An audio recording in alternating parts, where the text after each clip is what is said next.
Olá, sejam muito bem-vindos ao Jurisdição Fluida, o podcast do projeto de pesquisa Desmaterialização Territorializada, redefinindo as fronteiras do trabalho judicial, patrocinado pela Escola Judicial do Tribunal Regional do Trabalho da Primeira Região. Os números já foram superlativos nos centros judiciários de métodos consensuais de resolução de conflitos de primeiro e segundo graus, os SEJUSCs do TRT Rio de Janeiro. Com efeito, em 2019, foram 15.416 audiências que resultaram em 6.404 acordos, cujos valores alcançaram a impactante cifra de R$ 1.137.140,16. Sim, é isso mesmo que você ouviu. No último ano antes da pandemia, os SEJUSCs movimentaram mais de R$ 1 bilhão. A pandemia alterou esse cenário, mas os números permaneceram impressionantes. Em 2020, foram 9.398 audiências, que originaram 5.927 acordos, no valor total de R$ 329.649.981,07. Respaldados pela melhoria das condições sanitárias e pela incorporação exitosa das audiências telepresenciais, o ano passado revelou uma pequena oscilação quantitativa. Foram 10.054 audiências, com 4.317 acordos, para um montante de R$ 340.931.620,93. De fato, são números expressivos para uma unidade que, formalmente, não possui natureza jurisdicional, nem tampouco administrativa. Como me disseram outro dia, o SEJUSC é um nome de fantasia que criou um fundo de comércio, mas não tem razão social nem CNPJ. Essa é, sem dúvida, uma imagem caricata, galhofeira mesmo, que não esconde, contudo, que os SEJUSCs são uma realidade no Tribunal Regional do Trabalho do Rio de Janeiro e, mais ainda, na Justiça do Trabalho. Aqui, no Balneário Carioca, os SEJUSCs tocam inúmeros projetos relacionados com a resolução de conflitos, centrados em conciliação e mediação. São pautas concentradas, mutirões por empresa, tentativas de construção de políticas conciliatórias com grandes litigantes, projetos de conciliação para processos com agravo de instrumento em recurso de revista, semanas temáticas com ações coletivas, ou ainda com processos cujo objeto seja acidente de trabalho, além de uma infindável sequência de reuniões administrativas e negociais com empresas e outras jurisdições. Ouve-se muito, o tempo todo. Mas nossos convidados, que já ouviram muito, hoje estão aqui para falar. Eu sou Roberto Fragali, juiz do trabalho e atual coordenador do SEJUSC 1, do SEJUSC de primeiro grau, e hoje converso com Lívia Fanaia Furtado Siciliano, juíza substituta do Tribunal Regional do Trabalho do Rio de Janeiro desde junho de 2014 e que já foi supervisora do SEJUSC de primeiro grau. Camila Leal Lima, juíza substituta do Tribunal do Trabalho do Rio de Janeiro desde setembro de 2011 e que, além de já ter sido supervisora do SEJUSC de primeiro grau, segue como membro do Núcleo Permanente de Métodos Consensuais de Solução de Disputas, o NUPEMEC. E Marcelo Augusto Souto de Oliveira, desembargador do Tribunal do Trabalho do Rio de Janeiro, desde junho de 2008, e eu não resisto à piada pronta, juiz do trabalho desde o século passado. Além de ser o atual coordenador do SEJUSC de segundo grau e do próprio NUPEMEC. Ao longo desses últimos anos, vocês foram e ainda são os construtores desse espaço alternativo, que são os SEJUSCs. Vocês vivenciaram uma experiência ímpar, que nosso ouvinte está ansioso para conhecer. Mas antes de falarmos de conciliação, mediação, SEJUSCs e virtualização, eu queria pedir para vocês reconstituírem suas trajetórias, para que vocês expliquem como vocês chegaram às formas alternativas de resolução de conflitos? Vamos começar pela mais nova? Eu ia Pode falar ser. pela antiguidade. A antiguidade tem que ser respeitada. Então vamos pela antiguidade, Marcelo Augusto. Tranquilo. Bom, eu confesso que quando surgiu mais fortemente no Brasil e, sobretudo, na justiça do trabalho, esse movimento da mediação e das resoluções, me causou em mim um certo estranhamento, né? Como o Roberto disse, juízes como eu e ele do século passado são apegados às formas antigas, né? O que é vetusto, né? Geralmente empoeirado.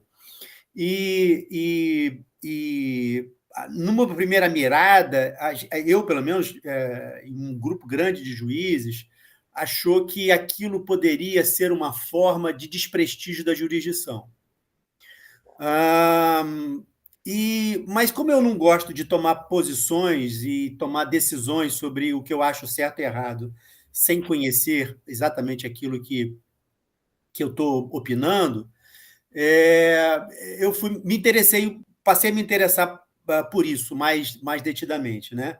Claro que todos nós já lemos em algum momento da nossa vida, do nosso estudo, o Projeto de Florença, a Terceira Onda Renovatória, enfim, claro que a gente já conhecia a fala de Capelletti e Garfo, né? Não é essa a questão. Mas a questão é de como isso veio associada, porque, para mim, também veio associada com a ideia de custo. Então, a mediação seria uma solução econômica para a jurisdição. E aí, um discurso assim, contaminado por ideias que a mim me pareciam assim, muito ruins. Né? Então, retomando o raciocínio, a minha aproximação do Sejusc, dos métodos de solução alternativo, tem a ver com a constatação de que, na verdade, a curiosidade de saber exatamente aquilo que meus interlocutores falavam. E quando eu fui me aproximando, né, fiz os cursos, li alguma coisa, quando eu fui me aproximando, eu fui vendo que eu não precisava necessariamente seguir o modelo ou o roteiro que alguns colegas e algumas pessoas usavam, que é a questão do custo. Então, me aproximei por curiosidade, me aproximei para não ser contrário, sem saber do que eu estava falando, que também existe ainda muita gente falando, estão na mesma situação que eu. E, sobretudo, me aproximei porque passei a acreditar que os métodos bem utilizados são um grande patrimônio para a jurisdição brasileira. Passei a acreditar que a solução alternativa, a solução por conciliação e mediação, não somente resolve o problema de custo, mas resolve o problema da qualidade da solução. A qualidade, estou muito convencido de que a qualidade da solução negociada é substancialmente melhor do que a qualidade da solução adjudicada. Então, resumindo, para não ser muito cansativo, a minha aproximação tem a ver com uma curiosidade e com uma necessidade de compreender aquilo que estava acontecendo à minha volta e que, aparentemente, eu poderia ser contrário, mas eu não queria ser contrário sem saber exatamente ao que eu estava sendo contrário. Resumindo, é isso. Camila? Bom, primeiro, Fragale, agradecer à Escola Judicial, né, em seu nome, ao convite, né, feito, dizer que é um prazer poder realmente estar debatendo com vocês, refletindo esse ponto. E isso me dá um prazer enorme, porque mostra como nós estamos avançando nessa área de conhecimento. Né? A fala, né, do desembargador Marcelo Augusto revela que realmente uma ignorância que nós tínhamos, nós juízes do trabalho, né, tínhamos em relação à aplicação de alguns métodos na justiça do trabalho, foi um ponto crucial para que nós caminhássemos muito pouco nessa área de conhecimento. Eu costumo fazer uma reflexão que a justiça do trabalho ela nasceu com essa veia da negociação, então está lá na CLT, e nós, juízes do trabalho, né, estou falando aqui, estou até sendo um pouco ousada em falar por nós, juízes, né, mas, enfim, O estudo que eu venho fazendo há algum tempo revela que nós achávamos que negociávamos muito bem, que sempre negociamos muito bem. Então, quando a gente tem certeza de alguma coisa, a gente não precisa estudar, a gente não precisa aperfeiçoar, a gente não precisa conhecer.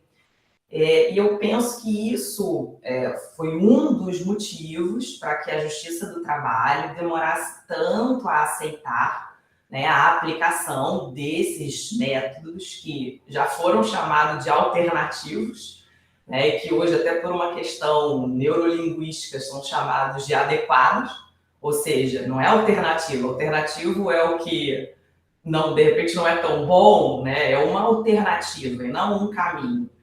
Então, acho que a gente vem avançando muito.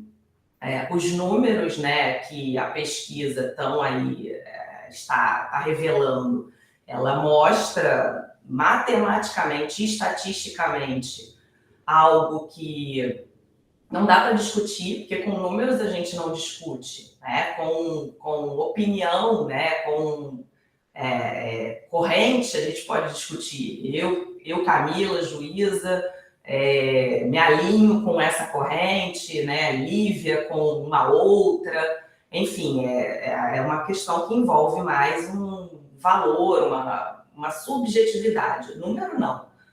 O número ele não deixa dúvida, né? E aí eu queria colocar um aspecto para falar desse caminho com relação à natureza do Sejusc, né, Roberto? Eu acho que esses números fizeram, inclusive, né, o CSJT avançar em relação a isso, e a resolução 288 hoje, né, que modificou a nossa resolução 174, ela considera o Sejusc uma unidade jurisdicional. Então, olha como é que a gente caminhou. O Sejusc, de fato, ele não tinha... O que era um Sejusc? Era uma portinha ali, onde você vai tentar fazer um acordo. Não, hoje não, né? O Sejusc tem uma natureza de uma unidade jurisdicional, tal como uma vara. E aí, voltando, então, né, depois desse preâmbulo, para a tua pergunta, eu iniciei o trabalho no Sejusc, né, da capital, aqui do TRT da Primeira Região, em maio de 2019, muito ainda tateando, assim, me formando ainda, terminando um curso de formação desses métodos adequados, ainda sem um curso de formação de gestão em Sejusc, né, que é um curso diferente do curso onde nós aprendemos melhor as técnicas da mediação, da conciliação e da negociação em si.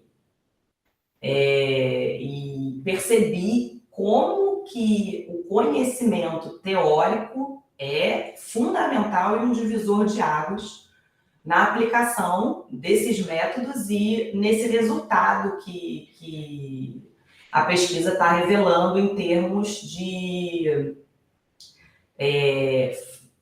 colher frutos, né? Não só da quantidade de audiências ou de sessões de mediação, né, que um Sejusc faz, por exemplo, mas a qualidade dessa negociação.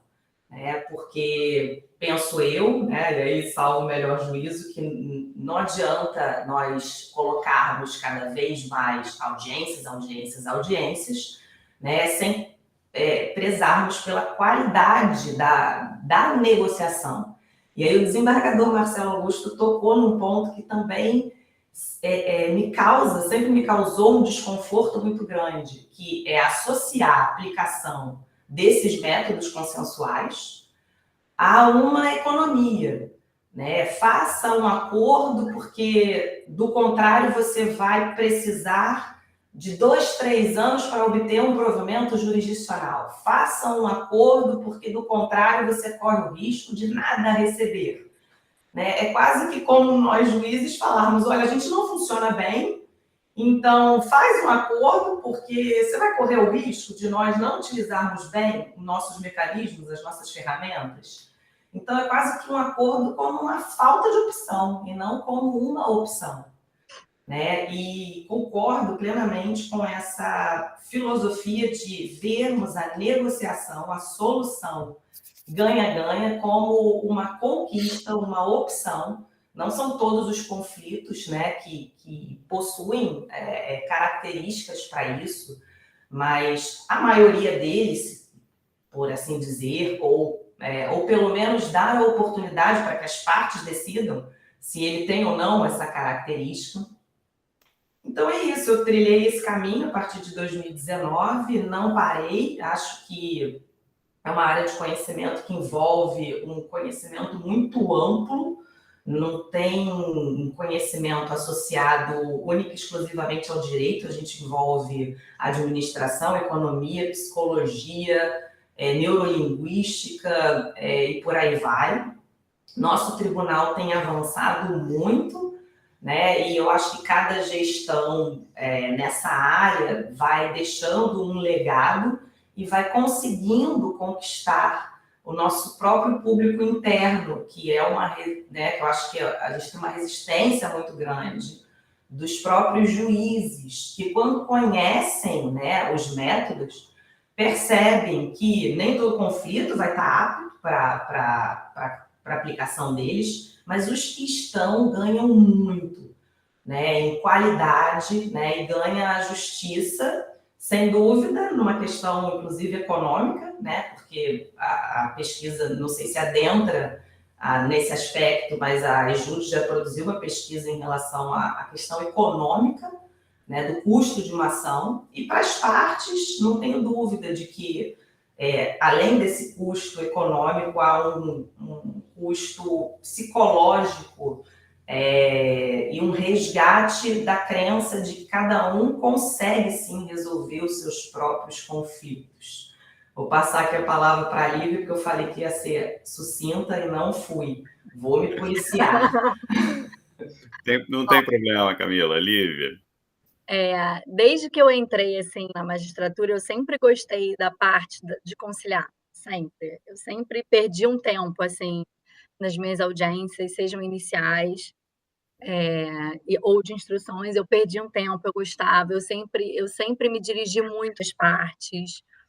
Então, era uma coisa que eu já gostava de fazer, sempre gostei. Mas é muito diferente. Uma coisa é você conciliar na sua unidade de jurisdição na vara, ali numa audiência, com os advogados, sem usar as técnicas que eu nem tinha conhecimento, né? Porque, assim, eu estudava para concurso, aprendi as diferenças entre os métodos, como a Camila falou, alternativos que hoje não são mais alternativos. E, na prática, eu usava muito a conciliação. E aí, depois eu tive a minha licença, né, gestante, aí voltei, aí quando eu voltei, o Luciano, nosso colega, Luciano Moraes, falou para mim, você não quer ir para o Sejus, que você adora conciliar, é um órgão, é uma unidade nova, está começando, acho que tem tudo a ver com você, na época eu estava como volante, e eu estava com o neném pequeno, ele falou, poxa, talvez isso seja tão bom para você. Falei, olha, eu não sei muito o que é, assim, eu nem sabia o que era o Sejus. Falei, eu não conheço, me explica. A gente foi almoçar, eu e ele me explicou, me levou para conhecer. Era lá na Lavradio, no 10º andar, 11º andar, se eu não me engano, em cima do... E era assim, tão pequeno, era um setor tão... Assim, ele me apresentou as mediadoras, me apresentou a Renata, que na época já era diretora lá do Sejusc, e aí eu olhei aquilo tão diferente da nossa realidade, tão diferente mesmo, que eu falei, eu vou apostar nisso, mas eu não sei muito. Eu falei para o Luciano, eu não sei muito, eu vou ter que estudar, eu não tinha feito cursos nenhum, mas eu vou. E aí aceitei o convite, e aí logo que eu comecei em fevereiro, final de fevereiro de 2019, foi quando eu fui nomeada para ser supervisora lá, e na época era eu e Luciano, e eu ainda não tinha o curso, mas eu ficava encantada em ouvir as mediadoras. Porque a gente ficava numa salinha lá na Lavradio, que era entre as salas, no meio, assim. Eu participava muito, ouvindo as mediadoras. E eu falava o quanto aquilo...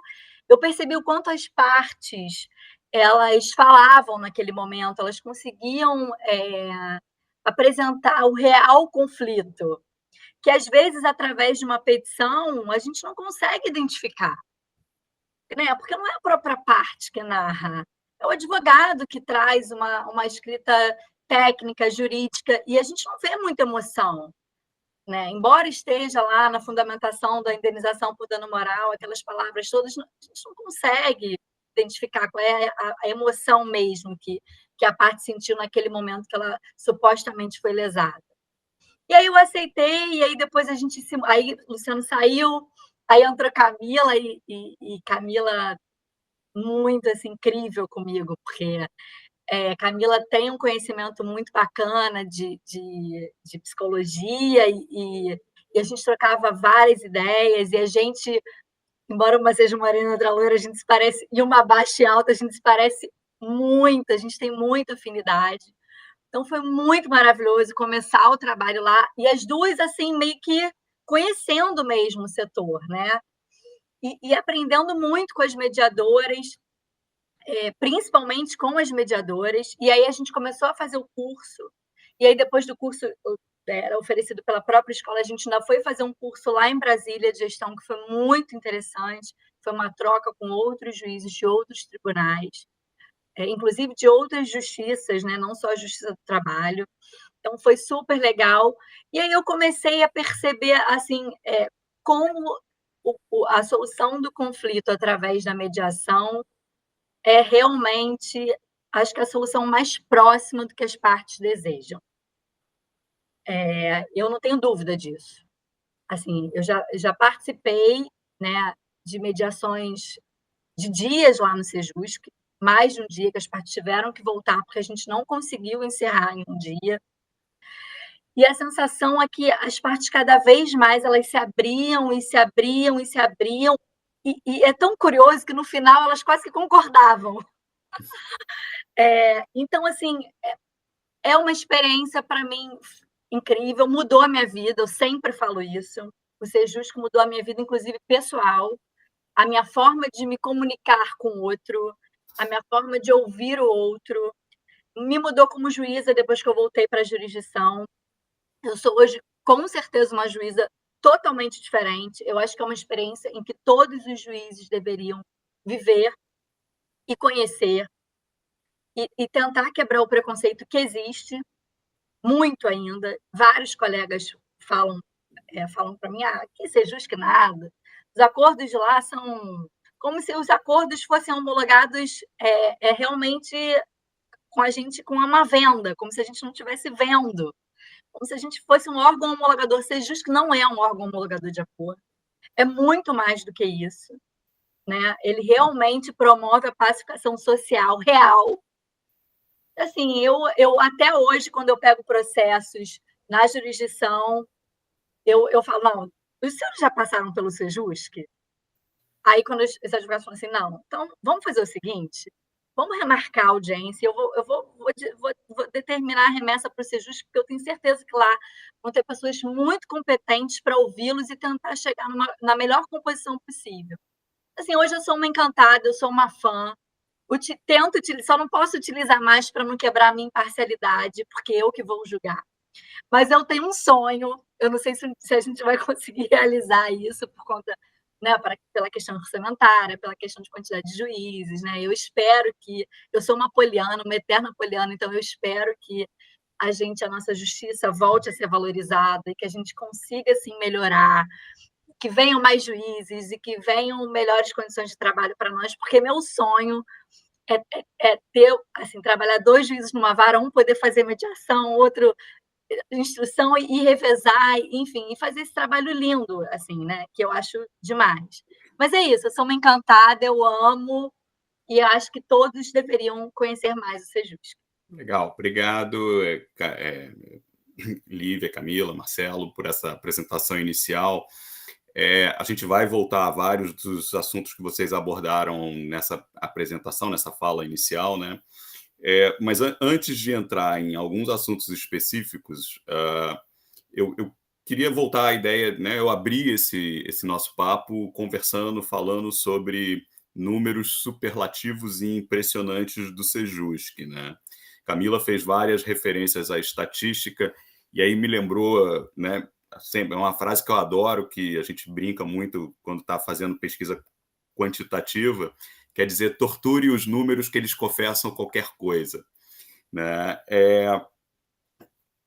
Os números do Sejusc são tão impressionantes que me lembra também aquela estatística da quantidade de processos resolvidos pelos ministros do Supremo, né? Cada ministro resolveu 11 mil processos, 12 mil processos, e que parece pouco crível, embora tenha uma dinâmica que explica. No caso dos Sejuscs, quando a gente fala que fez 15 mil, 9 mil, 10 mil audiências, me parece muito pouco crível que esses números sejam alcançados com a atuação de 2 juízes ou de 3 juízes, né? Então, o que eu queria pedir para vocês é que vocês explicassem como funciona na prática o Sejusc para poder ter esses números, né? Qual é a rotina de trabalho? Como é que funciona? Não precisa antiguidade, mas se o Marcelo quiser começar, tudo bem. Não, eu acho que já se estabeleceu um acerto aqui, não escrito pela antiguidade, então vamos lá, está tranquilo. Bom, a grande verdade para o nosso público é que o nosso público saiba que o Sejusc funciona porque os servidores fazem o grossíssimo do trabalho, né? Então, a grande verdade é que mediação e conciliação no Sejusc, pelo menos no seu trabalho, o grosso é feito por servidores que têm o contato, pelo menos o primeiro contato e mais importante contato com as partes.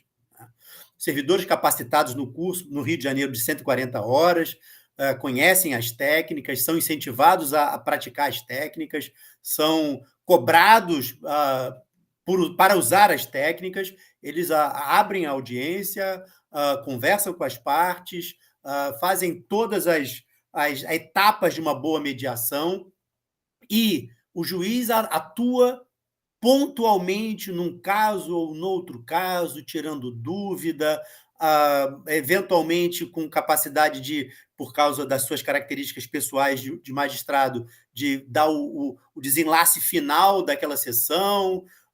Enfim, o juiz intervém pontualmente nas mediações do Rio de Janeiro. Então, quando se fala em, por exemplo, 14 mil audiências em 3 anos no Sejusc, obviamente, nós estamos falando de 14 mil audiências realizadas em 3 anos por 6, 7 servidores, 8 servidores, que evidentemente fizeram essas audiências sob a supervisão de juízes, né, e desembargadores. Mas, então, é necessário primeiro dizer isso. As audiências funcionam basicamente porque os servidores estão lá para realizá-las. E aí eu vou aproveitar e pegar um gancho. Nós precisamos desesperadamente de 2 coisas. Uma, aumentar a quantidade de servidores que estão fazendo as audiências. 2, a segunda coisa, estabelecer um projeto de supervisão contínua desses mediadores para que as técnicas não sejam abandonadas. Uma tentação de quem faz uma coisa muitas vezes é substituir as técnicas pelo seu jeito, por aquilo que ele acha que é melhor, e vai abandonando e escrevendo uma nova forma de mediar, que não é a melhor forma cientificamente comprovada como aquela que obtém os resultados mais adequados. Enfim, eu já estou me alongando, mas, enfim, a ideia inicial é: o Sejusc funciona assim, os servidores fazem as mediações, as conciliações, e os juízes são, por assim dizer, coadjuvantes. Para deixar bem clara a posição, os juízes são aqueles que ficam atrás dos panos. E é bom que seja assim, e é muito bom que seja assim, porque os servidores não têm o viés, não têm o vício da boca torta do julgador, e é bom que seja assim. Enfim, então, para resumir, Roberto, é isso. Perfeito, eu vou pegar o gancho de novo aqui. Eu sempre faço essa analogia quando me perguntam, né, sobre esses números. Mas você fez 8 mil e tantas audiências em 3 anos, como assim? Você é uma máquina? Não, assim, meu dia também tem 24 horas, eu preciso comer, eu preciso dormir, eu tenho família, eu preciso, enfim, eu tenho necessidades pessoais. E eu gosto de ilustrar com a ideia dos bastidores mesmo. A atuação de um juiz no Sejusc, ela está intimamente ligada a uma boa atuação nos bastidores, que é um grande desafio, porque exercer a supervisão de salas de conciliação, né, de sessões de mediação, é uma atividade completamente diferente do que o juiz está acostumado. Porque negociar nos processos em que o juiz está atuando, em que o juiz começa a negociação e termina, é uma coisa. Supervisionar uma negociação é outra completamente diferente. Você precisa saber delegar para não surtar. É basicamente isso. Que você não tem condições de acompanhar de forma simultânea, né, 5, 6 salas de negociação. Não tem, é humanamente impossível. E aí eu gosto sempre de fazer uma referência ao nosso normativo, ao que nos guia, que é a Resolução 174 do CSJT.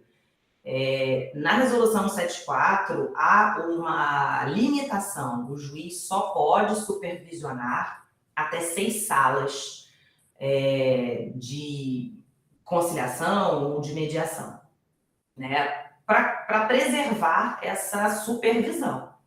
E olhando de fora, pode parecer bem simples. Eu, pelo menos, tive essa falsa sensação. Não, ok, eu consigo participar da negociação do início ao fim.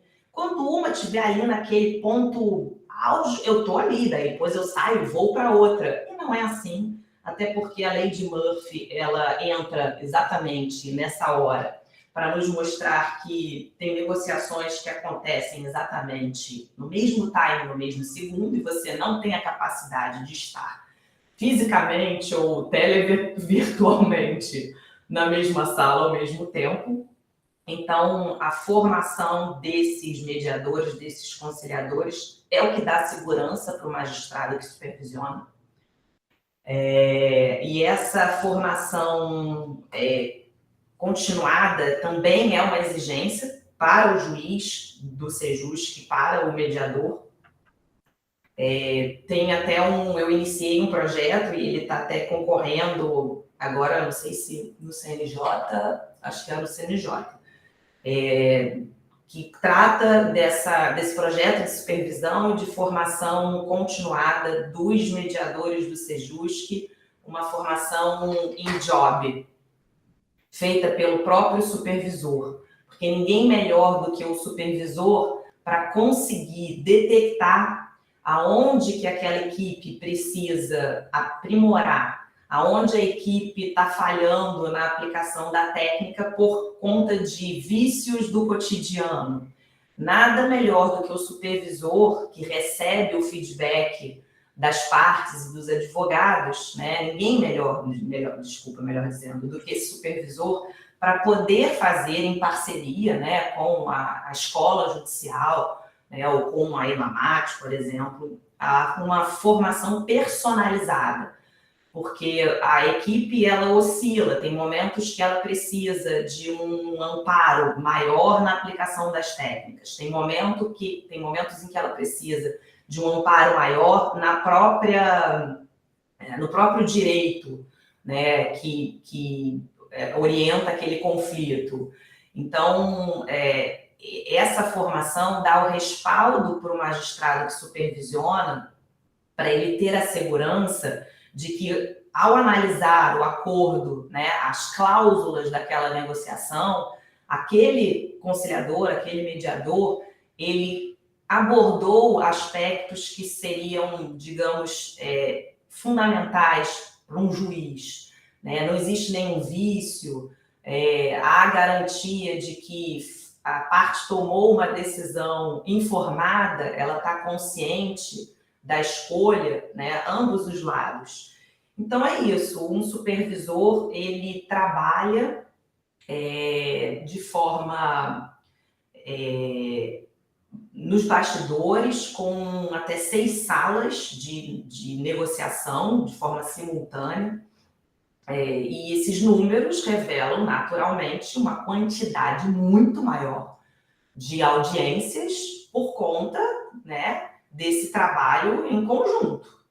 Não é o juiz que faz aquilo sozinho, apesar de que é comum, né, depende muito do gestor, mas no período em que eu atuei no Sejusc, e acredito, acho que, né, Roberto, Marcelo, acho que mantém também essa logística, é muito comum que negociações mais complexas sejam assumidas do início ao fim pelo próprio magistrado, com o auxílio de um mediador e de um conciliador, né, mas o magistrado acompanhando aquilo do início ao fim. Mas isso é exceção, não é a regra.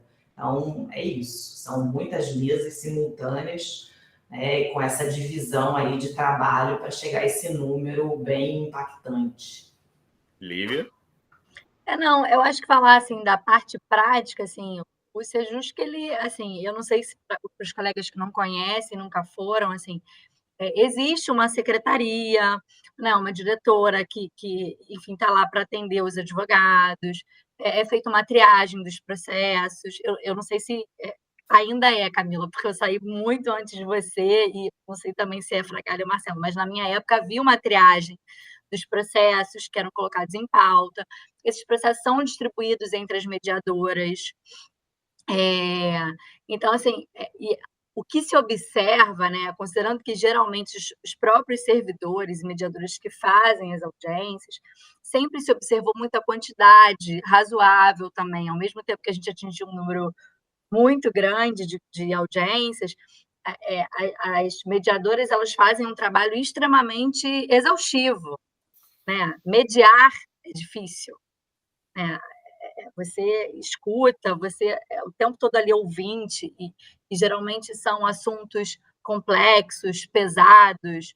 Então, até nessa divisão da pauta, não pode ser simplesmente, vou colocar 15 processos para uma mediadora. Então, você tem que pensar no tempo entre uma mediação e outra, você tem que pensar na complexidade, você tem que pensar na qualidade do serviço, né? Lá você precisa pensar muito nisso, assim, você tem que delimitar um número de audiências por dia, justamente para prezar a qualidade do serviço, né?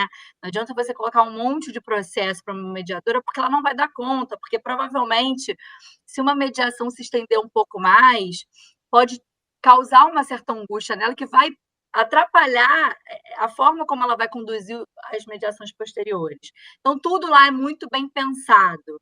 Embora a gente alcance números maravilhosos, não é só colocando, né, como às vezes, vamos colocar um monte de processo para tentar atingir. Não, é tudo muito pensado, assim. Eu lembro, na minha época, a gente colocava, acho que 8 mediações, 4 pela manhã, 4 à tarde, justamente porque as mediadoras, a gente consultava as servidoras. As mediadoras, quando eu falo, são sempre servidoras. Eu não sei se todos os nossos colegas sabem, mas sempre, no TRT1, as mediadoras são servidoras do quadro, né? Então, existe muito esse feedback com elas, né? Até que ponto, quantas mediações elas conseguem fazer, porque é um trabalho desgastante, é exaustivo. E aí também se faz o pregão e entra em cada uma salinha, mas tem esse time da mediação, é diferente, não é uma coisa. Embora a gente tenha números maravilhosos, é uma coisa pensada, não é aquela coisa só para atingir números, não, para fazer números, não. É uma coisa bem pensada e que funciona bem. Eu acho que a Lívia andou torturando os números, por isso que ela está adjetivando de maravilhosos, né? Eu estou desconfiado. Deixa eu recuperar. Marcelo falou em, né, ser um juiz atrás dos panos. Camila falou que gosta muito de falar, né? Deve ser a veia artística dela nos bastidores, né? Com todas essas referências a um protagonismo que não é efetivamente do juiz, né? A Lívia falou das servidoras, de todo mundo que está trabalhando, como é que tem que organizar esse trabalho, sendo que a gente está acostumado a trabalhar numa lógica em que os juízes, né, são os protagonistas do processo. Tudo converge para eles e elas, né? A distribuição da fala é feita pelos juízes, a mediação da comunicação entre as partes é feita pelo juiz, O juiz ordena a prática dos atos. Já na prática dos sejusques, né, e eu uso isso de uma forma proposital, porque eu não quero aqui rotular como uma característica da mediação ou da conciliação, né, eu digo, na prática dos sejusques, o protagonismo é de outros, é das partes, é de quem está interagindo, né? O juiz para ficar na linguagem teatral, o juiz é um coadjuvante desse processo, né? Isso requer, como vocês mencionaram, uma formação diferente daquela que a gente possui. Vocês coordenaram, vocês supervisionaram. O que vocês fizeram como formação para realizar essa atividade? O que vocês tiveram que aprender? Como foi o aprendizado de vocês, né, para chegar e exercer essas funções? Vamos subverter a antiguidade aqui e começar pela Lívia. Lívia, conta para a gente, até porque você disse que quando chegou lá não sabia de nada. Então, eu acho que a maior dificuldade que eu tive até na supervisão foi da espiratoga. Eu tive muita dificuldade de fazer isso. Eu lembro que quando eu estava fazendo curso, o meu... Ai, gente, como é que era o nome dele, Camila? Jorge. O Jorge, que me orientava, ele me orientava, ele falava assim, a doutora precisa se soltar, a doutora está muito focada ainda nas funções, quando a senhora fala com as partes, quando vai mediar, ainda está muito rígida, ainda se impõe de um jeito que não cabe muito na mediação, o linguajar é diferente, a senhora tem que escutar mais, tem que permitir isso, não vem dando a solução. Tenta fazer com que a solução saia das próprias partes. E isso é a maior dificuldade que a gente tem. E para mim foi a maior dificuldade. Primeiro que é muito difícil ficar só na salinha do supervisor. Isso, para mim, era dificílimo, porque eu via todas aquelas audiências acontecendo, eu ouvia, porque a gente fica ali no centro ouvindo as audiências, e eu ficava na curiosidade, gente, mas será que não tocaram nesse assunto ainda? Então, assim, era muito difícil só ficar ali. E a gente tem que ficar ali. A gente dá um apoio, a gente tem que supervisionar só, né? A mediação, quem faz, em princípio, como o Marcelo falou e como Camila, são as servidoras, não somos nós. Então, eu sempre tive essa dificuldade de ficar só ali na sala de supervisão. E, aos poucos, a gente vai aprendendo, a gente vai dando espaço nos cursos que a gente faz, até assistindo as mediadoras, né? Quando uma mediadora fala, doutora Lívia, será que a senhora podia vir? Porque eu acho que ela falava até assim, falta a cerejinha do bolo para a gente fechar esse acordo. As meninas usavam muito essa expressão. Para nós, a juíza é a cereja do bolo. E aí a gente ia lá, conversava, mas eu ainda sentia, assim, uma dificuldade mesmo em me expressar naquele momento, justamente porque o clima era outro. É muito diferente mesmo.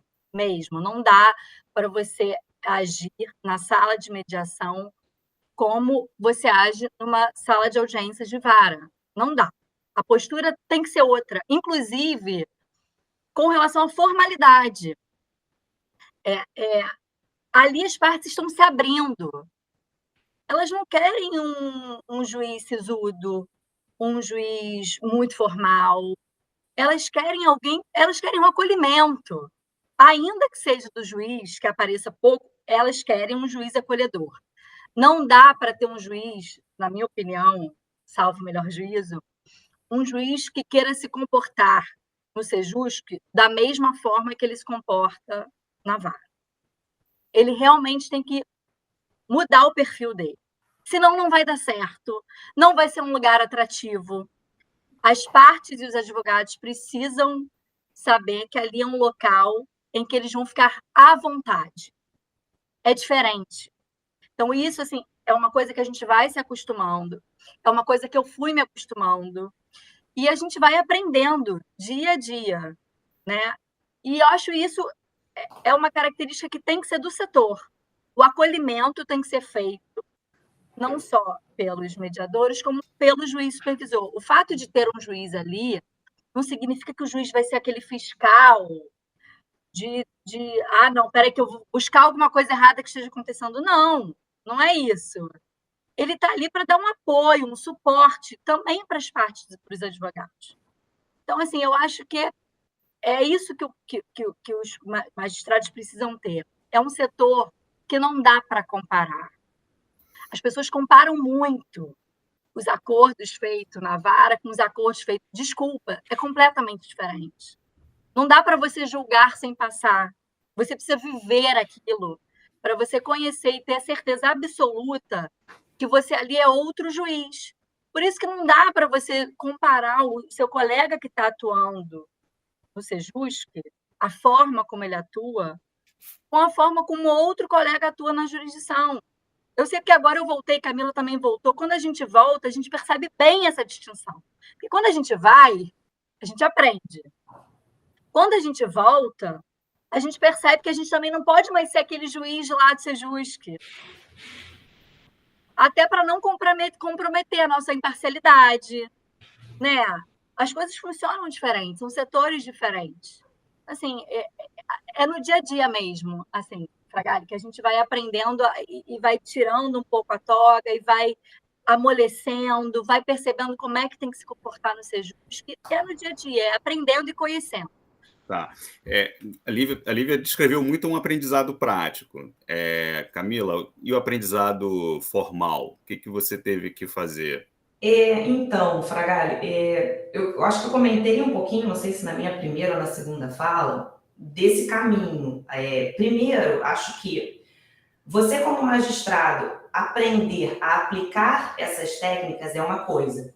Esse é um curso. Aprender a aplicar técnicas de negociação, fazer uma mediação, é um aprendizado. E aprender a atuar como gestor no Sejusc é outro aprendizado. Para você atuar no Sejusc, você precisa dos 2 aprendizados, pelo menos. Por quê? Porque você pode aplicar muito bem as técnicas de negociação, conciliação e mediação nos processos em que você, como magistrado, atua na sua unidade jurisdicional e, de repente, não ter perfil para atuar no Sejusc. Porque você atuar no Sejusc demanda uma característica muito particular, muito peculiar, não sei. Diferente, que é a característica de saber supervisionar, de saber gerir o trabalho desses mediadores e desses conciliadores. Então, é fundamental você ter 2 tipos de formação, que não se excluem, ao contrário. No mínimo, para você atuar no Sejusc, você precisa, para você atuar bem. Do contrário, né, a Lívia narrou o que aconteceu com a gente na prática. E que o nosso tribunal já avançou muito, porque, né, Marcelo Augusto, que está hoje no 2º grau, Roberto, que está no 1º, Maureen também, já viveram uma experiência diferente da minha experiência e da Lívia. Vocês tiveram a oportunidade de serem eleitos e já terem passado, né, porque já era uma obrigação, por uma formação. Né? O meu caminho, né, e da Lívia foi um pouquinho diferente, porque nós estávamos engatinhando ainda, nem existia essa exigência da Resolução 174. Então, para exercer bem essa função, eu tive que fazer, eu fiz isso na prática, né, um curso de formação em mediação pela EJUD, nossa escola, que é o curso completo, o desembargador Marcelo Augusto citou, acho que são 140 horas, né? Fiz também um curso de gestão de Sejusc pela Escola Nacional da Magistratura. Lívia mencionou esse curso, nós fomos a Brasília fazer este curso, um curso fornecido pela ANB, né? Em que a gente adquire conhecimento de como gerir essa unidade, que é o Sejusc, e fui buscando outros conhecimentos em outras áreas, inclusive na área de gestão mesmo. Então, fiz curso de diplomacia corporativa, psicologia positiva, neurociência, neurolinguística, mas que juntei todos esses conhecimentos, né, finalizando um mestrado em resolução adequada de conflito, para poder, de fato, saber como exercer essa função. E aí eu quero só fechar, destacar muito isso, que eu percebi que saber aplicar os métodos é uma coisa, e ter perfil e conhecimento para gerir um Sejusc e atuar na função de supervisor é completamente diferente. A pergunta número 1, que eu digo que é a pergunta que não quer calar, de todo juiz que faz a formação num Sejusc, para um supervisor, né, para um colega, a primeira pergunta é: você não está na sala do início ao fim? Como você consegue? Como é que você faz isso? Como é que você homologa esse acordo? Porque é muito impactante para o juiz. Quando não conhece. Como assim? Como é que você homologa isso se você não conseguiu participar do início ao fim desta negociação? Então, é isso. No mínimo, essas duas formações. Marcelo? Roberto, antes de responder você, eu estava ouvindo as meninas, as colegas, e eu estava pensando aqui com meus botões. Eu tive pelo menos 2 experiências, para mim, emblemáticas como magistrado. A primeira experiência emblemática que eu poderia dizer que deu uma chacoalhada na minha forma de ser juiz foi a experiência do trabalho subalterno. Há uma potência nesse projeto suficiente para fazer o juiz repensar o seu lugar no mundo, não somente na magistratura, mas no mundo. Porque quando você é chamado para olhar para o outro, você necessariamente tem que questionar quem é você. E esse processo de questionamento de quem é você te faz rever valores, rever o que você está fazendo com a sua profissão e com a sua vida, enfim. Então, a primeira grande experiência, assim, digamos, emblemática na magistratura foi o trabalho que nós fizemos lá na escola por 3 anos seguidos. Isso foi muito importante para a minha formação como juiz. E olha que essa experiência aconteceu quando já tinha 27 anos de magistratura. A segunda experiência emblemática foi começar a estudar mediação. Se no trabalho subalterno a ideia é pensar na alteridade, no outro, no visibilizar o outro, a mediação trata de um outro aspecto igualmente importante de nós todos, que é como me relacionar. Como olhar o outro na prática, na relação, como ouvir e falar, como intervir, compreender de que forma funciona o diálogo, como se constrói consensos a partir dessa ideia de potencializar a presença do outro, das partes. Então, Roberto, eu não tenho, ouvindo a Camila falar, eu não tenho nenhuma dificuldade com gestão, né? Eu diria que eu sou melhor gestor do que juiz. A minha vida toda foi assim, eu não tenho dificuldade de organizar varas e o lugar onde eu tenho capacidade de pensar prospectivamente, enfim, não tenho dificuldade quanto a isso. Mas a minha dificuldade é trabalhar em mim mesmo, essa ideia do diálogo. As minhas limitações e as minhas dificuldades, que pode ser de muitos colegas, é saber lidar com um ambiente em que você não é autoridade. Então, trabalhar mediação tem que trabalhar, sobretudo, um certo grau, vou usar a palavra na falta de outra, não, um certo grau de humildade. Saber que você sai do protagonismo, da boca da cena, por trás das cortinas. E isso é bom. Tem que ser bom. Não é uma frustração. é uma escolha decidida por algo que é melhor, inclusive, que é dar oportunidade das partes falarem. A justiça do trabalho, todos nós sabemos disso, no seu primórdio, acho que todos sabem, as audiências eram a partir das 17 horas. Por quê? Porque classistas saíam da fábrica ou do seu negócio, os trabalhadores, sobretudo de fábricas, vinham para a audiência no final do expediente. Nesse ambiente de informalidade, dos primórdios, era comum o diálogo. Havia pouco espaço para a técnica. Mas, ao longo do tempo, nós perdemos isso. Nós fomos absorvendo o universo da técnica e esquecendo quem nós somos. A Camila já falou isso, referiu isso na fala dela. E a mediação, então, é um pouco do retorno da nossa origem. E talvez por isso ela tenha alguma crítica de alguns colegas que se sentem confortáveis com a técnica. Porque a técnica distancia e protege. O juiz que digamos assim, mais incisivo ou excessivamente incisivo, para usar quase um pleonasmo aqui, quase uma metáfora aqui, eu estou querendo fugir das palavras para não ser indelicado. Na audiência, é porque ele é inseguro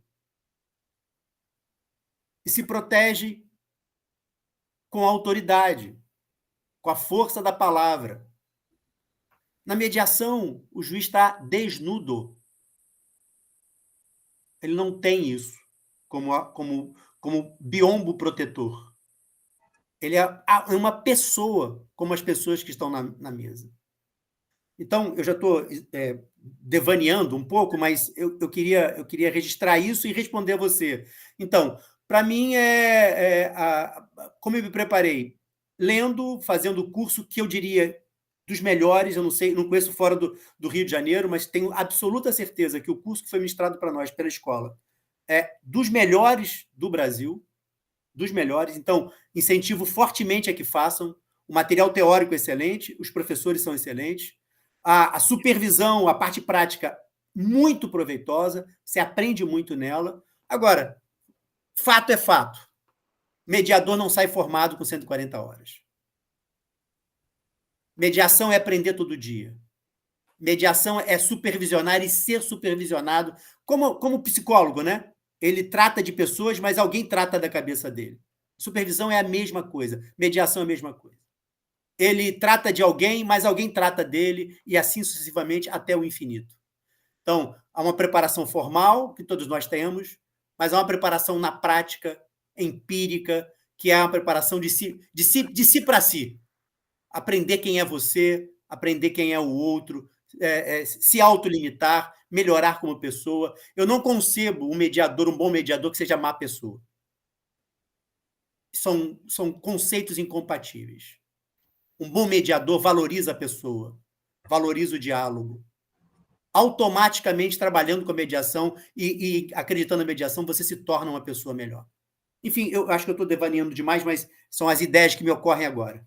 Não, são ótimas falas, ótimas narrativas, ajuda a gente a entender o processo.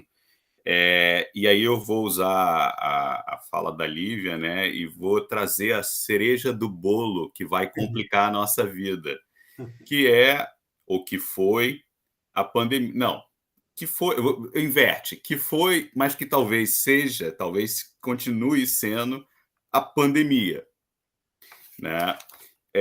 Lívia, por exemplo, disse da angústia de eu via todas as audiências acontecendo, eu ouvia as pessoas, aquele burburinho, e aí eu fiquei imaginando como é que eu ouço burburinho na tela. Marcelo falou da alteridade do projeto do trabalho subalterno, né, da mediação como algo que proporciona o como se relacionar. E aí eu fiquei imaginando como é que eu me relaciono diante da tela do computador com as pessoas que eu não tão próximas, ou tão próximas. É um próximo distante, né? Ao mesmo tempo tão perto e tão longe. A gente movimenta uma quantidade de gente, ou movimentava uma quantidade de gente que enchia o saguão do prédio, você chegava e tinha aquela multidão, e veio a pandemia e de uma hora para outra tudo isso desapareceu, eventualmente regressou em parte com as audiências telepresenciais, o trabalho remoto, a emergência, né, de uma mediação online, que era um espaço inexplorado pelos tribunais. Como é que vocês vivenciaram essa passagem do presencial para o telepresencial? Qual foi o impacto da pandemia no trabalho, né? E aí, já que a gente já subverteu para um lado e para cima e para baixo, agora vamos ficar no meio, vamos começar com a Camila, que está no meio da lista da antiguidade. Então, Fragale, olha, essa é uma pergunta muito difícil para ser respondida brevemente. Vou me desafiar. Foi um caos, para resumir. Assim, adaptar a realidade presencial para a realidade virtual, porque nós não tivemos nenhum preparo. Superado esse caos, e o caos foi nesse sentido, né? Como que o supervisor vai conseguir atuar com diversas salas simultâneas, né? De aplicativos de comunicação, né? Atualmente o nosso tribunal utiliza o Zoom, porque você perde aquela característica mencionada pela Lívia, o controle do ambiente físico. E quando você ingressa numa sala de mediação, que está acontecendo uma sessão de mediação, as partes naturalmente percebem, opa, o juiz. E quando você ingressa, acabou. O mediador, digamos, perdeu, porque o juiz ele quase que adquire um poder de super-herói. É muito interessante prestar atenção nesse aspecto. É comum que um mediador ele consiga, digamos, ajudar as partes a produzirem toda aquela negociação, e o simples fato do juiz entrar na sala só para verificar se está tudo ok, as pessoas associarem que foi o juiz que resolveu aquele conflito. Porque é quase que um superpoder. Nossa, é o juiz. Bom, passado esse momento inicial caótico, né, e a gente foi aprendendo com os erros e os acertos, até porque aprender a mediar, né, já existia muita base teórica sobre o passo a passo da mediação, né? Uma sessão de mediação ela tem uma técnica a ser aplicada e um estudo muito antigo. Agora, não havia nenhum estudo sobre como aplicar todas essas técnicas, como conduzir uma sessão de mediação através de um aplicativo à distância, em que você não tem mais aquela layout de uma sala de negociação com uma mesa redonda, você tem imagens, né, no seu computador, você perde ou você perde ou você não perde a leitura corporal das partes? Como é que você cria o rapport? Como é que você prepara o ambiente? Eu acho que não cabe aqui passar esses detalhes. A experiência do Sejus é que nós aprendemos a fazer isso de uma forma muito positiva, né? Os números, né, vão confessar isso. Não houve queda de produtividade. Ao contrário, acho que tem alguns momentos que há, inclusive, um leve aumento da curva no percentual de êxito dos acordos, né? Há um aumento na frequência das partes, o que no início havia um temor muito grande, porque os conflitos trabalhistas, eles lidam com pessoas hipossuficientes, e aí você tem aquele temor. Como aquelas pessoas vão conseguir acessar e lidar com esses meios tecnológicos, né? E elas lidam.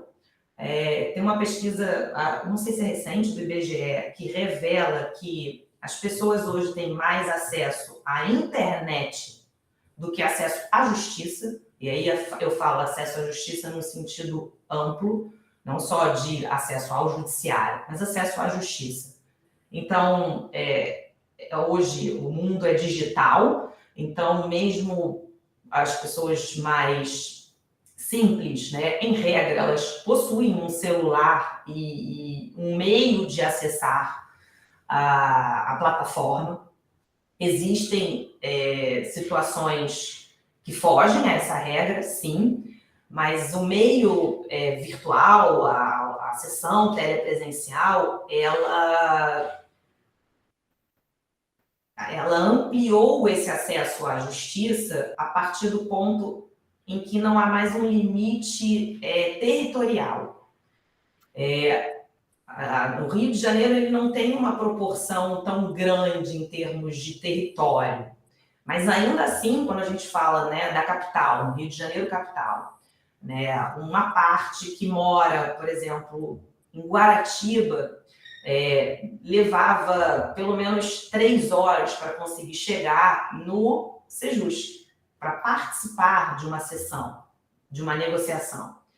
E muitas vezes desistia de participar por conta do tempo, por não ter dinheiro para fazer aquilo e com receio de simplesmente chegar naquela sessão e ouvir da outra parte que não havia proposta de acordo. Então, o meio virtual, ele permite que a pessoa entre rapidamente numa plataforma, no próprio trabalho, por exemplo, e sinta que vai dar pé, para usar um jargão mais popular. E aí você consiga, então, organizar aquela sessão de uma forma bem produtiva. Não vou ser poliana aqui, tem perdas e ganhos, não dá para a gente ter tudo. O meio virtual tem muitos ganhos e tem alguma perda do contato humano, sim. Então, resumidamente, né, assim, até para também não me alongar, não dá para explicar, acho que a gente precisaria fazer um podcast só para isso, para contar como foi essa adaptação. Mas acho que os números também confessam brilhantemente isso, que o meio virtual conseguiu manter uma boa produtividade e até ampliar. Então, acho que é isso. Bom, então vou falar. Eu lembro, eu acho, que o Sejusc foi uma das primeiras unidades a começar com as audiências telepresenciais. Se eu não me engano, eu acho que a gente começou no final de abril. Né, Camila? Me ajuda a... Não, na verdade, Lívia, a gente nem parou, porque não existia nem ainda uma plataforma oficial por parte do CNJ. Não, mas houve aquela pausa, né? A gente utilizava o WhatsApp, enfim, e foi aqui no Rio de Janeiro, nós fomos a primeira unidade jurisdicional a começar a startar, né, as sessões. Isso foi uma recomendação, inclusive, do CSJT, né, de que inclusive houve a permissão para se fazer a mediação pré-processual para conflitos individuais. Não, mas eu digo assim, fomos os primeiros. Fomos os primeiros. E foi, assim, para mim a adaptação não foi boa mesmo. Eu acho que é uma ferramenta incrível, que veio para auxiliar bastante, nesses casos que a Camila falou, principalmente, né? E assim, naquele momento, vamos combinar, era o que a gente tinha. Era a ferramenta que a gente tinha para continuar a fazer o nosso trabalho, né? Para os processos não pararem, para as conciliações e mediações não pararem. Então, realmente foi maravilhoso, porque veio a calhar. Nossa, a gente tem agora um sistema em que as partes conseguem acessar e a gente foi pegando. E essa história, realmente, de perder o controle foi um pouco ruim, porque a gente não conseguia acessar. Então, eu e a Camila, a gente meio que se dividia. Olha, você entra nas salas tais e eu entro nas salas tais. Só que a gente também não queria entrar interrompendo, justamente para não causar impacto na mediação, para não atrapalhar. Então, a gente falava muito, começou muito a conversa com os servidores através do WhatsApp, no grupo. E aí, sala tal está precisando de ajuda.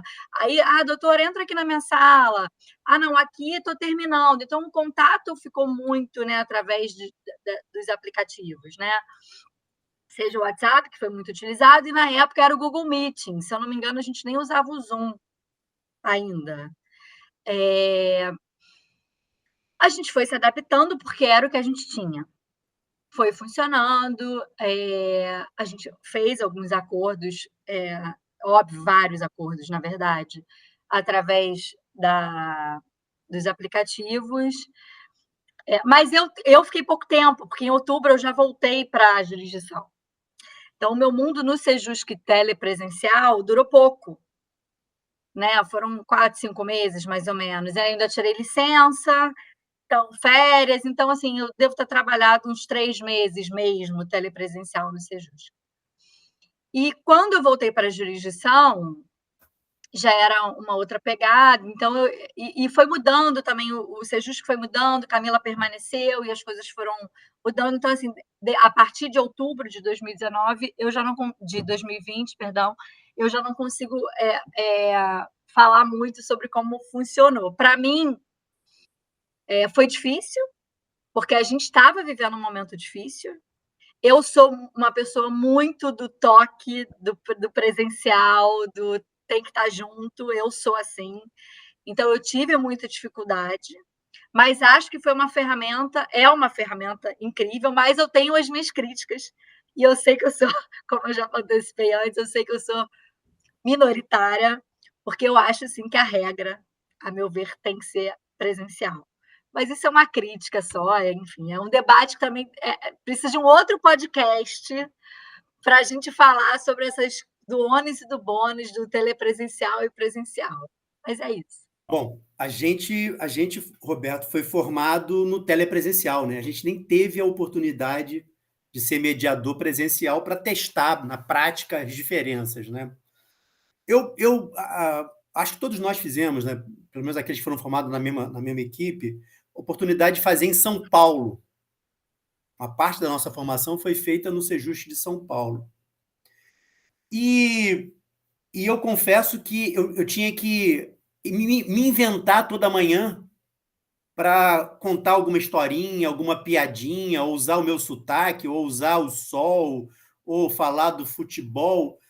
Enfim, eu me lembro que eu gastava tempo pensando em como eu vou me introduzir naquela sala, vou tentar criar um ambiente de intimidade, e pensava em detalhes, em não me chamar de doutor, me apresentar como Marcelo. Enfim, era uma enorme quantidade de coisas que eu acho que, se eu tivesse presencialmente, o meu jeito, os meus ombros, as minhas mãos se dirigindo para as partes e coisas que tais, seria muito mais fácil.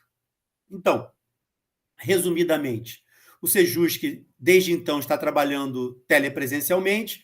É óbvio que nós já fizemos audiências presenciais, algumas audiências presenciais, aliás, boas audiências presenciais. Eu fiz algumas negociações coletivas muito boas, muito exitosas, me lembro aqui de pelo menos umas 3 ou 4 presenciais, que funcionou muito bem, me senti muito mais confortável pessoalmente com as audiências presenciais do que as telepresenciais, exatamente pela fluidez do debate, pela conversa mais próxima. Como a Lívia, eu estou convencido de que o nosso futuro é presencial, abrindo a escolha das partes para audiências híbridas e, eventualmente, telepresenciais, naqueles casos que convierem às partes. Eu estou convencido que as técnicas são melhor aplicadas nas audiências presenciais do que as telepresenciais, mas isso não quer dizer que eu vá jogar fora, que a gente deve jogar fora esse instrumento poderoso, que nos auxilia demais e nos aproxima demais naqueles casos que, efetivamente, só a mediação do vídeo pode resolver. Uma autorização, uma palavra de um gerente, de um diretor, de alguém que está fora, que pode intervir naquele momento. Enfim, isso não quer dizer que a gente possa abandonar ou deva abandonar esse instrumento, mas eu ainda estou muito curioso para tentar supervisionar presencialmente uma quantidade maior de audiências e tentar colher o resultado dessa experiência presencial. É o que temos hoje, é telepresencial. Acho que ficaremos assim por algum tempo, mesclando presencial, telepresencial híbrida. Há uma transição aí, junto com a pandemia, enquanto tiver ideia de pandemia ainda rolando, vai ser mais ou menos assim híbrido, mas em algum momento a gente vai encher de novo os saguões para a felicidade dos mais velhos, como o Roberto, encher os saguões da justiça de gente lá se aglomerando para participar de audiências de mediação. Quando a gente tentou regulamentar justamente esse momento, né, do telepresencial, vocês falaram do caos, falaram da transição imposta, né, da necessidade de fazer. Quando a gente regulamentou via CNJ com a Resolução 354. E a Resolução 354 estabelece que as audiências telepresenciais serão determinadas, talvez aqui pensando numa forma prospectiva, né, serão determinadas pelo juízo a requerimento das partes, se conveniente e viável, ou de ofício nos casos de urgência, substituição ou designação de magistrado com sede funcional diversa, mutirão ou projeto específico, conciliação ou mediação e indisponibilidade temporária do foro, calamidade pública ou força maior. Quando eu leio o elenco dos casos, né, me espanta, eu vejo assim 4 situações excepcionais: urgência, distância, mutirão, calamidade ou força maior.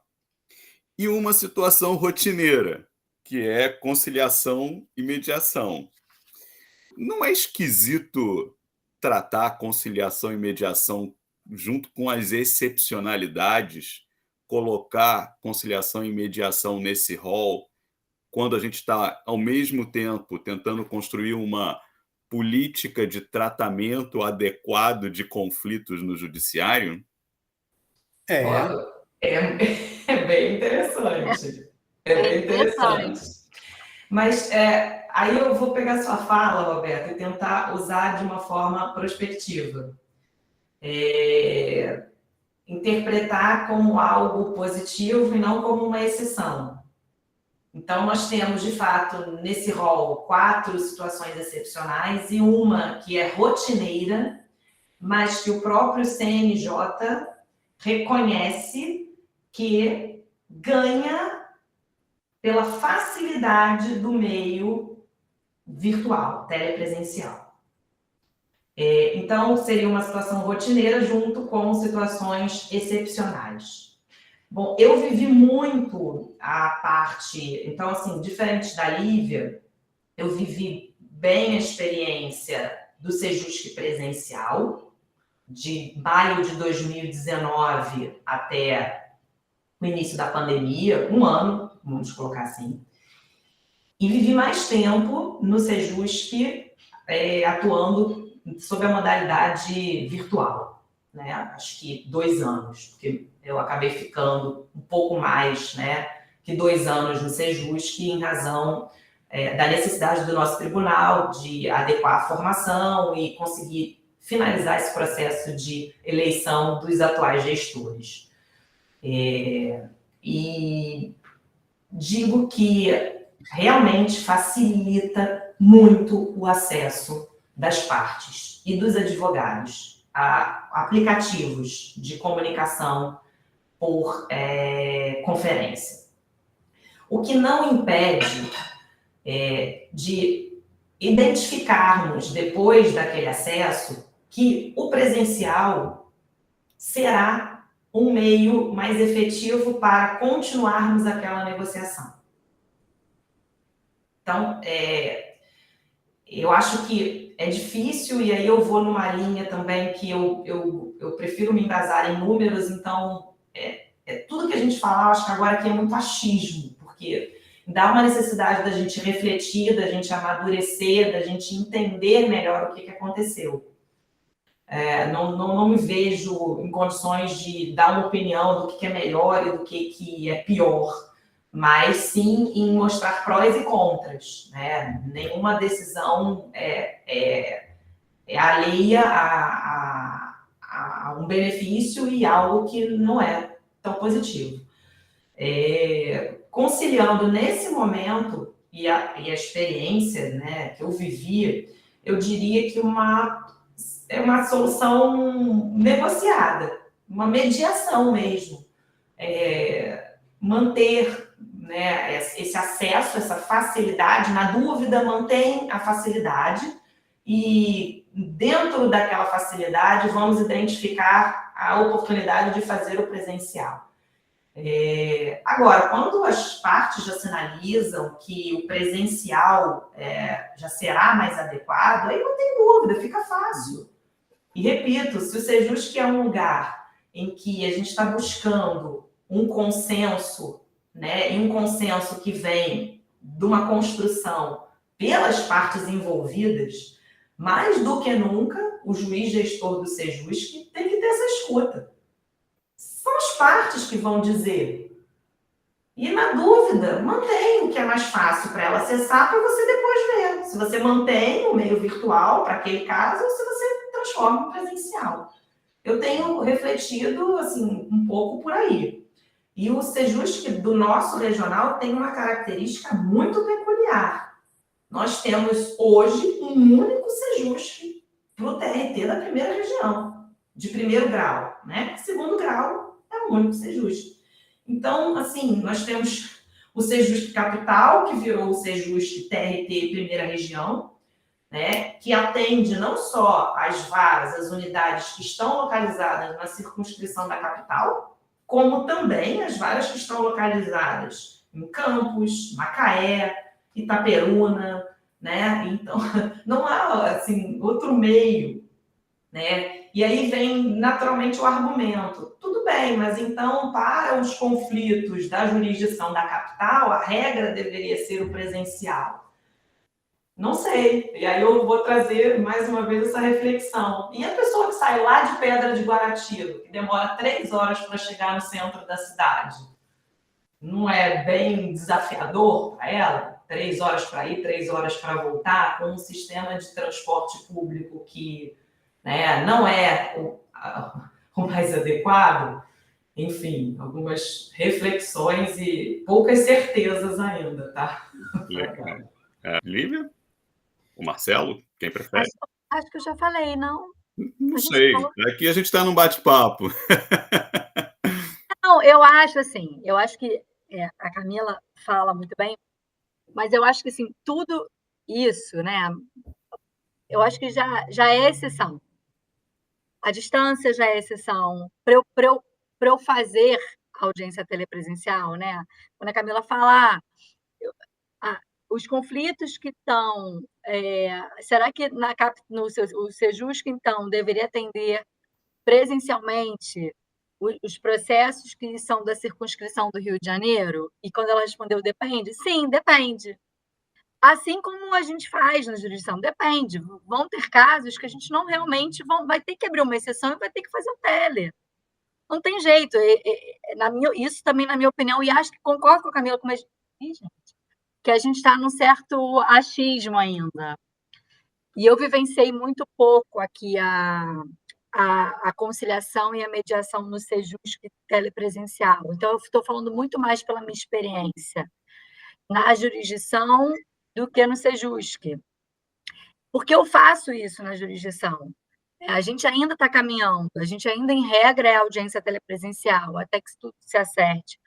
Mas nas minhas ideias, como eu já estou refletindo e como eu já tive a oportunidade de fazer algumas audiências presenciais, e eu gosto muito, eu acho que flui melhor a negociação, até as próprias audiências em jurisdição e tal, eu acho que a gente tem que realmente tratar as exceções e facilitar às partes o acesso, se for o caso, pela via telepresencial. O que me preocupa só, e aí é uma questão só que não tem a ver nem com o Sejusc, e nem enquanto magistrada, mas enquanto ser humano, eu acho que a gente tem a tendência, como pessoas, a ir para os excessos.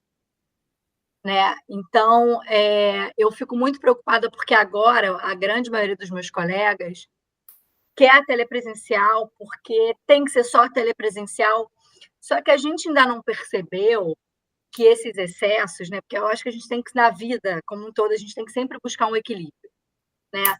E que esses excessos podem causar danos, sim, psicológicos a todos nós.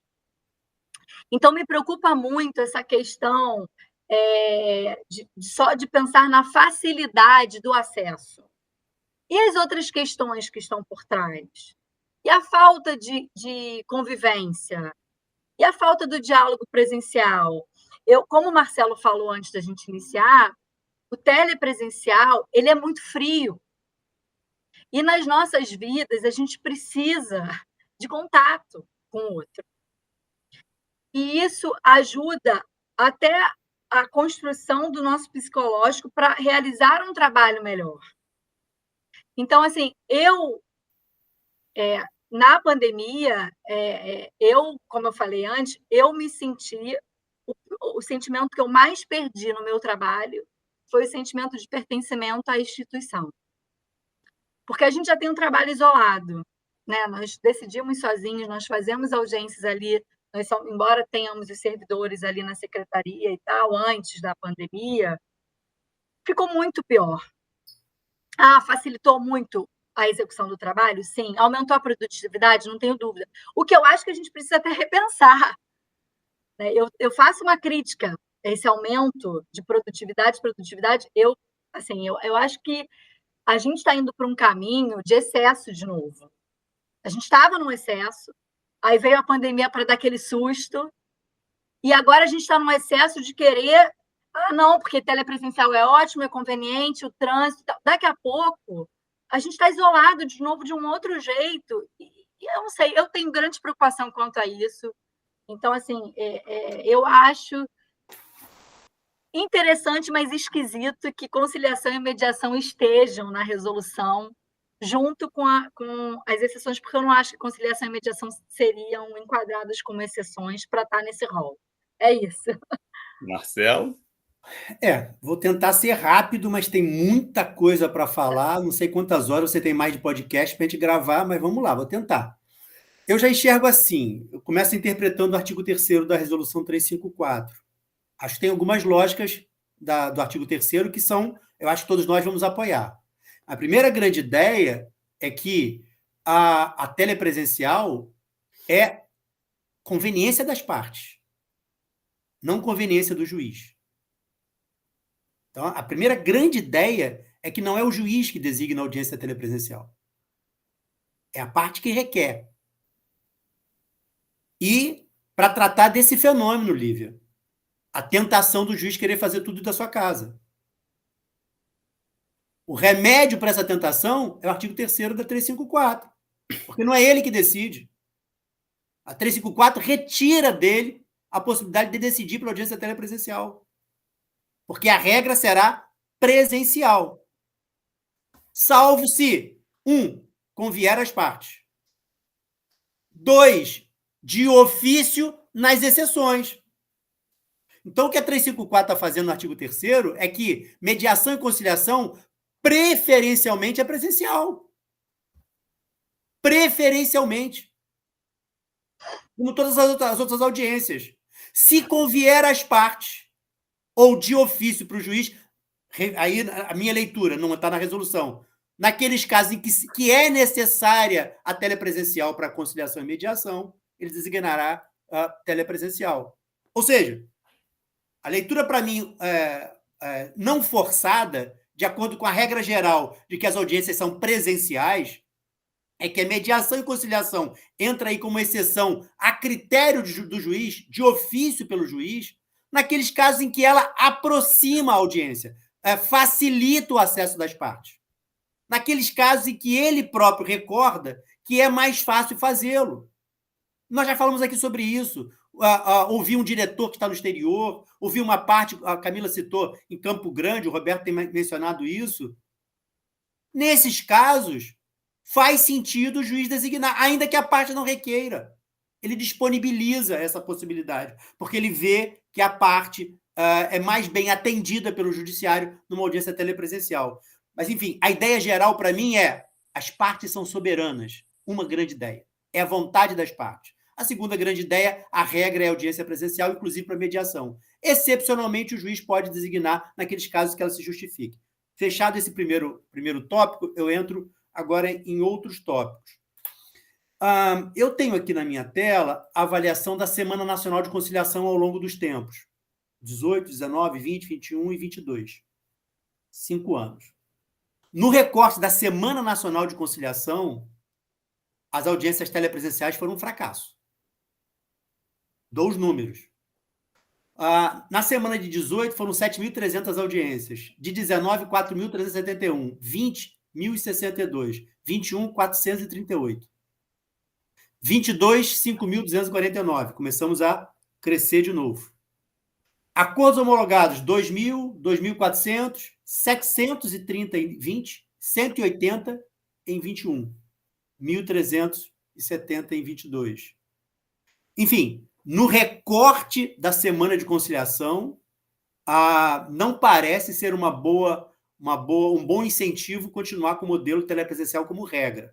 E é exatamente por isso que já, talvez há um mês, Roberta, é isso? Pode ser um mês, um pouco mais de um mês, nós já determinamos que nas notificações para audiência, mandamos o link para a telepresencial, é verdade, mas já fizemos a transição, dizendo, se convier às partes, a audiência poderá ser convertida em presencial. Então, as partes já ficam intimadas para dizer se elas querem continuar com telepresencial ou presencial. Na minha opinião, no modelo da 354 para artigo 3º. É o interesse das partes que vai presidir isso. Enfim, então, resumidamente, nós precisamos testar a hipótese de que presencial é melhor do que telepresencial ou telepresencial é melhor do que presencial. Os números não são claros, e sem querer torturar número nenhum. Eu não estou fazendo nenhum tipo de ilação, estou só apontando os números que eu tenho aqui na minha tela como levantamento estatístico. É uma hipótese a ser comprovada, e precisamos, então, ter as duas coisas e medir as duas coisas para ter certeza do que nós estamos falando. Por exemplo, agora nós estamos nesse mês, no Sejusc, de escassez de acordos. E é muito frustrante, vocês trabalharam lá, sabem disso. A quantidade de acordos está menor do que a média nacional, menor do que a média da vara. Isso é o quê? Um fenômeno do mês? Um fenômeno da característica dos processos? Nós precisamos discutir isso e descobrir mais para frente. Então, os números estão aí, que ainda precisam ser interpretados, ainda precisam ser melhor investigados. Ainda está cedo para tomar alguma decisão, ter certeza de que os números dizem isso ou aquilo outro. Marcelo tocou num ponto que é perfeito, assim, fundamental. Quem trabalha com pesquisa, ninguém melhor do que o Roberto sabe disso. O número ele não pode ser analisado de forma isolada, porque, de fato, cria-se um viés.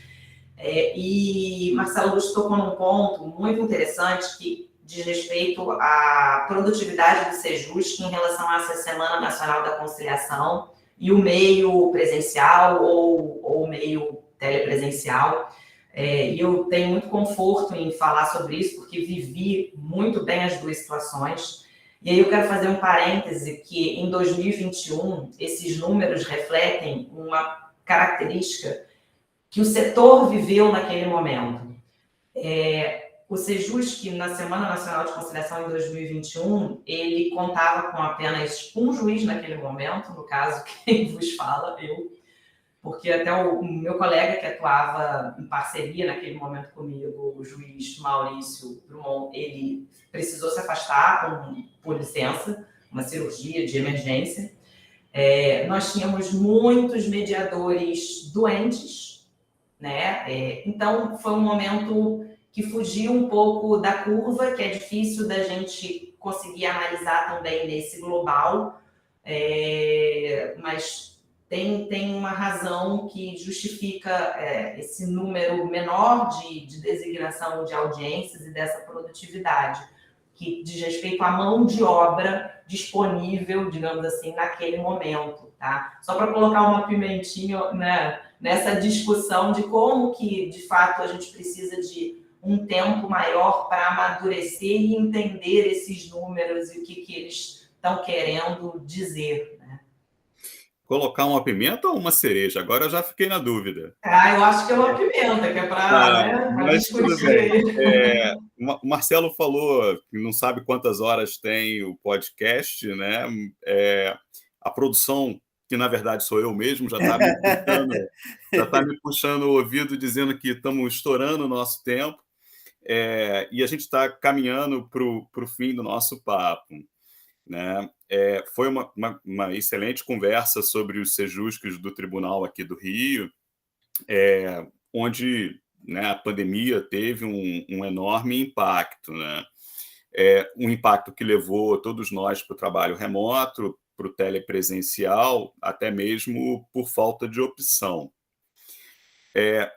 Uma consequência inesperada desse processo parece ser justamente essa hesitação entre presencial e remoto. O que é melhor, como é que funciona, qual é a melhor forma de trabalhar. Isso virou um debate, um fla-flu, um debate impressionante, tanto dentro como fora da comunidade. Marcelo já disse, né, que acha que o futuro do nosso trabalho é presencial, com a alternativa, com a opção do telepresencial, porque a gente não vai jogar fora o que ganhou em termos de tecnologia nesse processo. Eu queria caminhar para uma última pergunta, uma espécie de fala final, pedindo para que vocês falassem sucintamente, né, porque a produção está me puxando a orelha, como é que foi o trabalho remoto para vocês, né, pessoal, assim? Como é que você, Lívia, como é que você, Marcelo, como é que você, Camila, vivenciaram essa viagem ao redor da nossa tela, né? Essa experiência virtual ao longo desses últimos quase 2 anos, ou pouco mais de 2 anos? Bom, deixa eu começar logo, então, para cumprir a minha tarefa. Roberto, aparentemente, essas plataformas foram feitas para tribunais colegiados.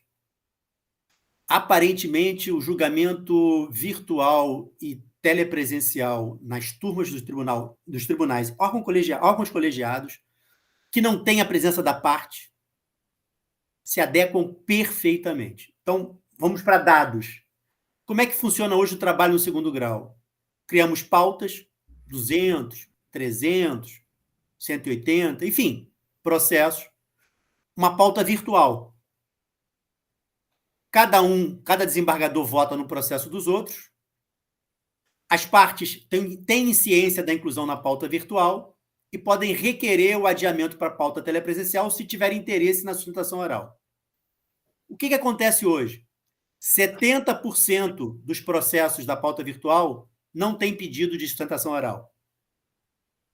Isso significa que nós resolvemos na pauta virtual, sem a presença de advogados, 70% do nosso acervo. Ou seja, muita agilidade nos julgamentos do processo que sai do gabinete do relator.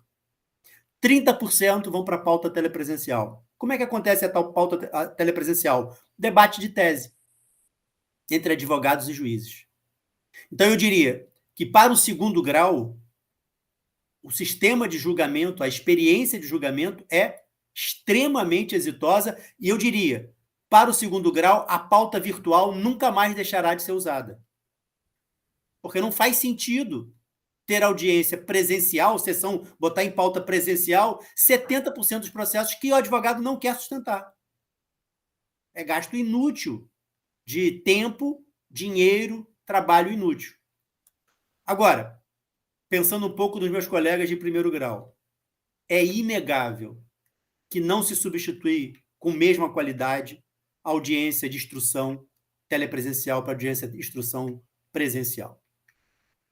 A quantidade de incidentes que nós temos julgado no segundo grau, por conta de decisões de primeiro grau, na audiência de instrução, do tipo, não ouço a testemunha que está no escritório do advogado da parte. Não, o preposto virou o olho nesse momento, agora não pode... Enfim, incidentes enormes. Caiu a conexão da testemunha. Não adia porque o advogado disse, olha, a testemunha está com problema de conexão e o juiz adiou uma vez, não adia a segunda. Enfim, estou muito convencido, até me provar em contrário, com números e de preferência, que a audiência, a instrução trabalhista em primeiro grau, necessariamente terá que ser feita por audiência presencial. Aliás, a corregedoria tem esses dados mais fortemente, mais claramente. As instruções estão andando no ano que vem, nas pautas do ano que vem, já estão para muito longe. Tem várias com dezembro de 23 marcando instrução. Isso é um fenômeno da pandemia, pela impossibilidade de marcar a mesma quantidade de processos que se marcava presencial para telepresencial. Os juízes reduziram drasticamente a quantidade de processos para a pauta. Isso é testemunho geral, né?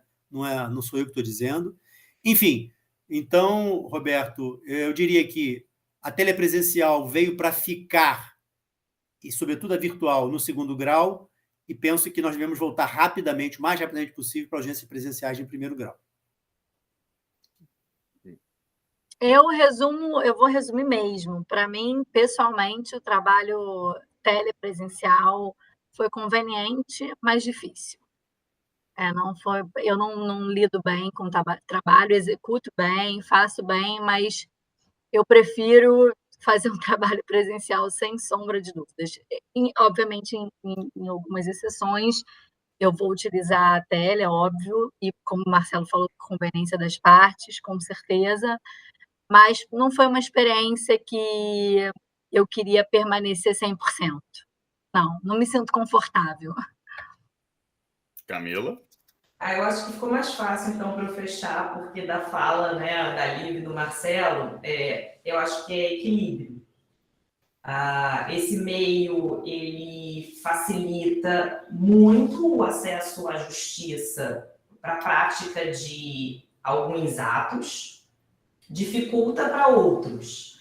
Então, né, em relação a colher a prova, o meio presencial tem se mostrado mais efetivo. Inclusive, por conta de características muito próprias, né, desse momento processual. Se você está no meio do depoimento, né, de uma testemunha e há algum problema de conexão, enfim, isso muda muito a regra do jogo, digamos assim, o timing.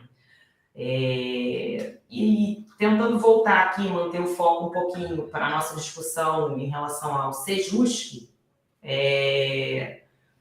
eu ainda estou inclinada no sentido de que a telepresencial ela facilita o acesso em relação à aplicação das técnicas de mediação.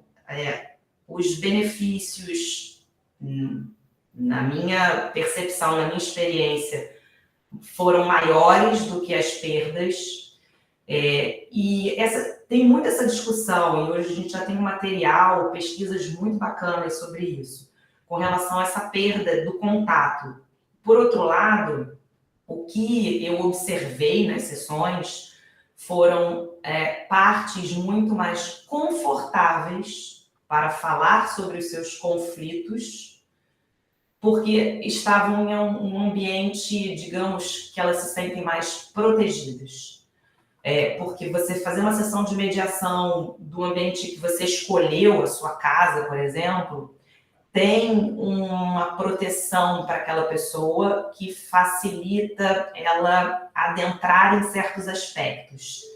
E a figura do poder judiciário, de você ingressar no fórum, e aí eu estou falando do prédio, de você estar diante da figura, por exemplo, de um juiz, isso tem um input diferente. Então, equilíbrio. Há perdas, há ganhos, acho que precisamos amadurecer muito ainda. Agora, na mediação, a minha experiência foi muito positiva em relação ao conforto daquelas pessoas. Agora, se a gente olhar do ponto de vista do magistrado, posso falar por mim, dá mais trabalho fazer pelo telepresencial. Você tem que ter uma paciência maior por conta de um problema de conexão. Você demora mais para fazer a qualificação daquelas pessoas. O presencial, ele agiliza. Então, acho que a gente precisa começar a separar certas discussões, mas porque a gente junta todas as discussões. Designar a audiência telepresencial significa que o juiz não está na unidade, porque a gente adentra em muitas discussões.